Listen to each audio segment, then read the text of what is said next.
The Indiana Fever defeated the Chicago Sky in a landslide, and even with all the talk yesterday, you know you have Sophie Cunningham, Natasha Howard, and Dana Bonner. There's a level of toughness and credibility. In the post-game interview, Caitlin Clark made it a point to say, this is not like, please don't blow this out of proportion. The entire WNBA felt like the Indiana Fever had just secured a decisive victory this past weekend when Dana Bonner took the mic, metaphorically, and set the timeline on fire, placing Angel Reese and the Chicago Sky in their proper places. She is currently in Charlotte Web after sharing a post last night in which, well, almost everyone congratulated her and spied the Chicago Sky in the middle of it, with Angel Reese catching strays and side eyes while Caitlin Clark soaked it all up with her trademark Cool Bonner. It's not LeBron, it's Butter Pecan. They want to put her at .4 this season because she's a playmaker, so they said, you have to check this out, 3-2-1. Who cares? They lost by 35 points. At least she got her 17 rebounds. The sass stirred the tea and then poured it all over the court with the kind of precision that only a vet with receipts can deliver. If you're rocking with the Fever, comment DB and CC down below. Let's get it. Received a receipt for this Barbie, and I believe it's broken. Send it back. What began as a typical post-game turned into a full-on roast-a-thon, and no, the Fever's victory wasn't the high point. Rather, it was the trailer. The real feature was Bonner throwing Reese in the air in real time. This wasn't just sports. It was reality TV meets ESPN, and the reruns will hit differently. They make it seem hateful. Forfeiting or Angel Reese fans would not be present. They are inciting a race war on Twitter at the moment, attacking both white and black fans. From the first whistle, you could feel the tension in the building, and the Fever spread out as if they were fed up with everyone's skepticism. They were quick, aggressive, and surgeons with good position holes deep. And one left wing, Caitlin Clark, was injured. Natasha Howard was able to lay it in. The Boston team's jumper is excellent, and I believe we have a team that is similar to the Pacers. With 3 seconds remaining in the half, Caitlin's left wing is off balance, but she connects before the halftime buzzer. She is one of a kind. Every touch of the ball was a statement, and Caitlin Clark did more than just lead the offense. She composed a symphony. However, the night's biggest twist was that Indiana didn't just match the Sky. They controlled everything. And Dana Bonner Caitlin Clark looks like she's going to be the league's MVP. Angel Reese made a fool of herself. And we won by 100. And I won, so we're back in the good mode. Yesterday was difficult for the Celtics, but we're back, baby. And it all starts with CC to Caitlin Clark. She highlighted this game on her calendar and wrote revenge in all caps. Dana Bonner, Man Indiana Fever on, became the third all-time WNBA leading scorer in history. This time, however, she encountered a different kind of fire, not loud or ostentatious, just cold execution. Indiana smothered her like a bad rumor, but it felt more like a statistic for the box score than the plot. The game belonged to the Fever, and the mood shift was evident. Bonner and Clark didn't just show up, they owned the place. And every move they made told Angel in the Sky, this isn't your house. She was as passionate about basketball as she did about her hatred for it. They said, don't lie, oh, she's gonna cry. 35% from the field, trash. She had 5 turnovers, trash. With Caitlin Clark and her get-up screaming in her face, you should be thanking her because you would have missed another wide-open layup. From the psych ward, it's like driving by a car wreck. I can't stop watching. As the game went on, the attention didn't stick to Reese because she was shining. Instead, it stuck to her because she was folding. Like Donnie Carr, Angela Reed depends on the dramatics to garner attention because, like Donnie, she is unable to sustain attention based on skill and the attention-seeking behavior. It began yesterday when she and the Chicago Bravado decided to disrespect the fans. Her usual confidence broke every clunky drive and missed opportunity. You can be sure Bonner noticed too, and she didn't just feed off it, she used it as fuel. because everyone seems to be moving in slow motion in the WNBA. The Angel Reese fan base is currently filled with toxicity because they are extremely embarrassed that Angel Reese came to Indiana and laid the goose egg. The highlight of the game was Bonner snatching the ball out from under Reese when she refused to come out for the national anthem. She lost her temper instantly because she couldn't believe Caitlin Clark stole her moment. Then came the post-game post, casually showcasing her performance while throwing a little digital shade at Reese and crew. The timeline didn't just react, it detonated. Bond, who knocks it away, Cookie's TV, open right side, and she lays it in Reese left, picking up the emotional pieces without even holding the narrative. She picked pockets in Times Square, but she didn't smile or celebrate. Instead, she stared straight through Reese like glass-cold clinical legend.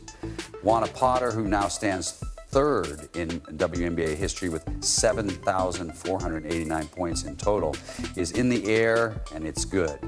Here's the ovation for Honor. Reese strutted into the arena like she owned the storyline, but it was clear from the first few minutes that this was going to be a pressure cooker every single second. The focus had shifted from her stats to Bonner's message. You know, DB is someone, Hall of Famer, like a legend. And not only is she a great basketball player, but also a great leader. The strongest voice in our locker room is hers. And it's fun to have been around here for about a month just to get to learn from her and absorb it. And even worse, there was no daylight, no rhythm, just relentless intensity, like the Fever had a personal vendetta against her highlight reel. It was truly amazing to watch and be a part of Bonner, who did more than just play defense. She orchestrated a shutdown, and Clark was the steady hand orchestrating plays while the Sky scrambled to figure out what decade they were in.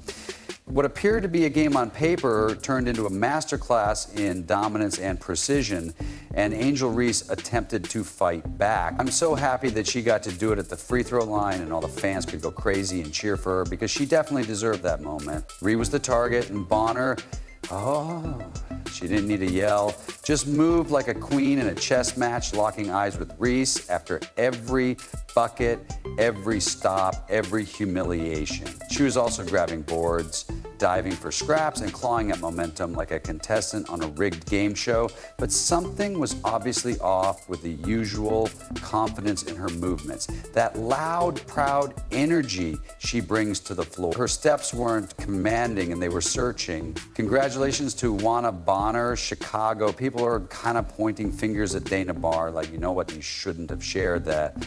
She shouldn't. She can share what she wants to share. I believe she later deleted this post, but man, watch this, bro. Watch this. Deafening, you're not ready. So this is the post I'm gonna have to put on there because Dana Bonner allegedly deleted it. In less than an hour, the post featured dissection threads longer than most college essays, with people zooming in on punctuation, emoji placements, and font choices to try to decode how much salt was layered into the post. But then came the viral spark that lit up the internet like a halftime fireworks show gone rogue. Bonner reposted the congrats message, simple, sweet, until fans noticed the subtext, the very intentional shade hiding in plain sight. It wasn't just celebration, but a precision strike at the Sky and their golden child. In addition to losing, the digital dagger angel was drowning in memes and commentary.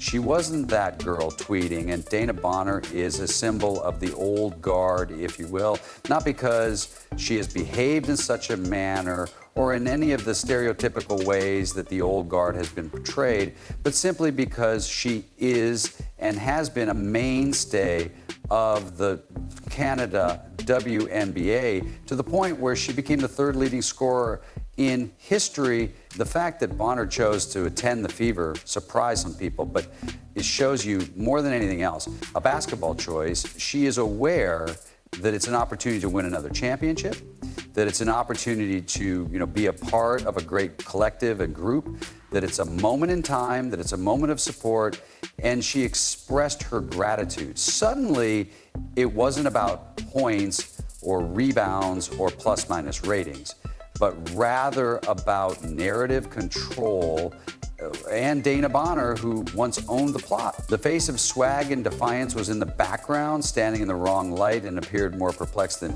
the people they are referring to are none other than the members of the Angel Reese fan base, who are incredibly resentful that she traveled to Indiana and laid the goose egg. Granted, she received a double-double, but a goose egg is a goose egg, and I'm telling you right now, she laid the biggest goose egg on national television while at the center of the storm, doing nothing at all. It was Caitlin Clark, and she played surgical basketball without any antics, side glances, or fake tough guy moments. She ran the floor like a general, calling out screens, firing dimes, and dropping logo 3 as if she were printing receipts.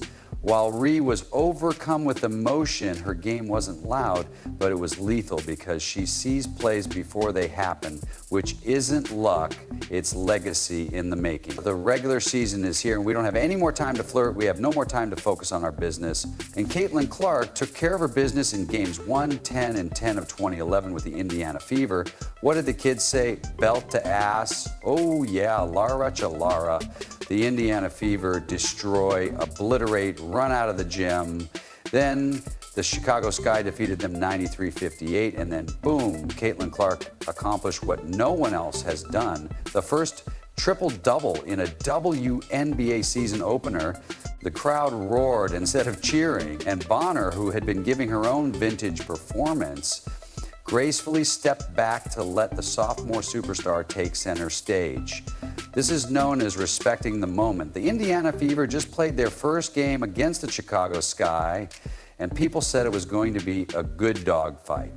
I can't wait to break down the film in this video for you guys, man. She looked incredible, had a 20-point triple-double, and shot at almost 50% from the field. It was going to be a close game. It was going to come down to the wire, and it was going to be a great one, but it wasn't. It was a 40-point blowout, and on one side, it was a little questionable, but on the other side, we got to see the new and improved Caitlin Clark in full force. The stats weren't the only thing that made headlines, though. When Angel attempted to change the mood late in the game, Ree hit the floor after a hard foul from Clark and came up ready for a round 2.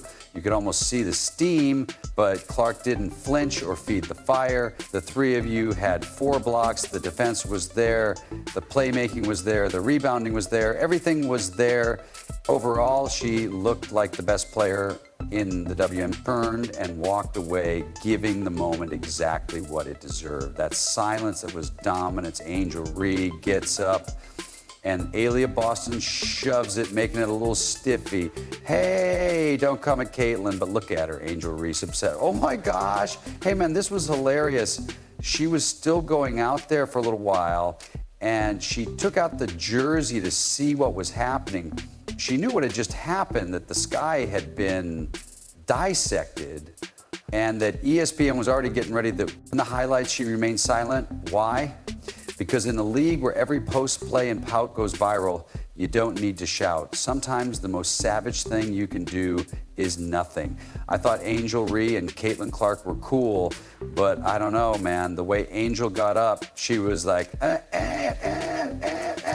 Look at her, look at her. Oh, she was going after it, family.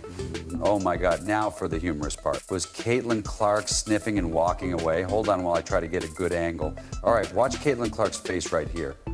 Don't forget that Dana Bonner made history by demonstrating to the league that she is still a top player and isn't here for mentorship, cameos, or token vet minutes. She didn't just hoop, she sent a message. Clark made headlines, Bonner made a point, and she left with a wake-up call wrapped in a loss, delivered by 2 women who had nothing to prove, but did. If tonight showed us anything, it was that the new WNBA era isn't coming, but is already here, and it brought fireworks. If you're rocking with the Fever, leave a comment below with your DV and CC, like, subscribe, and turn on all notifications so you never miss it. Click the video on the screen, and we'll see you in the next